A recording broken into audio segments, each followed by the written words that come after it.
Assalamualaikum warahmatullahi wabarakatuh. Dan selamat pagi teman-teman di rumah. Kembali lagi belajar bersama Ibu Fatmawati Hasan. Teman-teman di rumah, sebelum kita belajar, alangkah baiknya kita berdoa dulu. Ayo sama-sama kita berdoa. Bismillahirrahmanirrahim. Rabbi zidni ilma warzuqni fahma. Nah, teman-teman, seperti biasa, kita akan belajar pendidikan agama Islam. Pada pelajaran yang kelima, sholat kewajibanku. Bagian A, inti ibadah sholat. Sholat artinya doa. Sholat diartikan pula sebagai serangkaian ucapan dan gerakan tertentu yang diawali dengan takbiratul ihram dan diakhiri dengan salam. Sholat dilaksanakan untuk membuktikan pengabdian diri kepada Allah Subhanahu wa Ta'ala.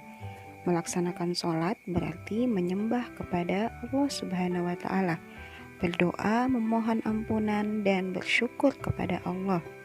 Sholat merupakan ibadah yang diperhitungkan pertama kali setelah hari kiamat tiba.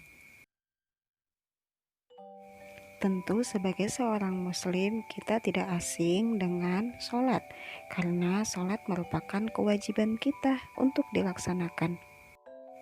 Nah, teman-teman, perhatikan gambar berikut. Setiap masuk waktu sholat akan terdengar suara azan, baik di musola maupun di masjid. Muazin akan mengumandangkan azan. Dan di saat azan dikumandangkan, akan ada orang muslim berbondong-bondong pergi ke musola atau ke masjid untuk melaksanakan sholat. Kemudian, sholat secara bersama atau berjamaah dilaksanakan. Sholat berjamaah pahalanya lebih banyak daripada sholat sendirian loh teman-teman. Terutama bagi laki-laki, sholatnya wajib di masjid. Setelah sholat berjamaah dilaksanakan, kita berzikir dan berdoa kepada Allah Subhanahu wa Ta'ala. B. Hikmah sholat. Sholat akan memberikan hikmah yang bermanfaat jika dilaksanakan dengan baik dan sempurna, memenuhi syarat rukun, khusyuk, dan ikhlas karena Allah Subhanahu wa Ta'ala. Hikmah sholat diantaranya seperti berikut. Yang pertama, selalu mengingat Allah Subhanahu wa Ta'ala. Yang kedua, mendekatkan diri kepada Allah Subhanahu wa Ta'ala. Yang ketiga, disiplin waktu. Ketika kita sholat dengan tepat waktu, maka kita terbiasa dengan disiplin waktu. Yang keempat, hidup bersih, karena setiap melaksanakan sholat kita mengambil air wudhu terlebih dahulu. Yang kelima, hidup tertib dan teratur. Yang keenam, bersikap rendah hati. Yang ketujuh, hidup damai dan menyebarkan keselamatan. Yang kedelapan, hati menjadi tenang dan tentram.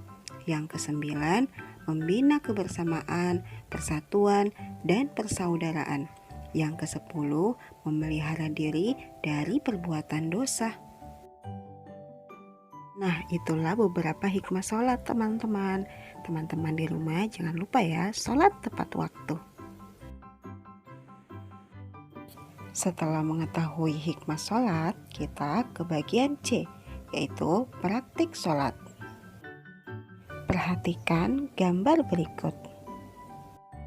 Yang pertama, berdiri tegak menghadap ke arah kiblat, kemudian takbiratul ihram, membaca Allahu Akbar. Yang ketiga, meletakkan tangan di antara pusar dan dada. Yang keempat, ruku sambil membaca Allahu Akbar. Yang kelima, i'tidal sambil membaca Sami Allahu liman hamidah. Yang keenam, sujud sambil membaca Allahu Akbar. Yang ketujuh, duduk di antara dua sujud sambil membaca Allahu Akbar. Nah, teman-teman perhatikan posisi kaki pada saat duduk di antara dua sujud. Kita duduk pada telapak kaki kiri, kemudian telapak kaki kanan di posisi samping. Lalu duduk tasyahud awal sambil membaca Allahu Akbar dengan posisi telapak kaki sama dengan duduk di antara dua sujud.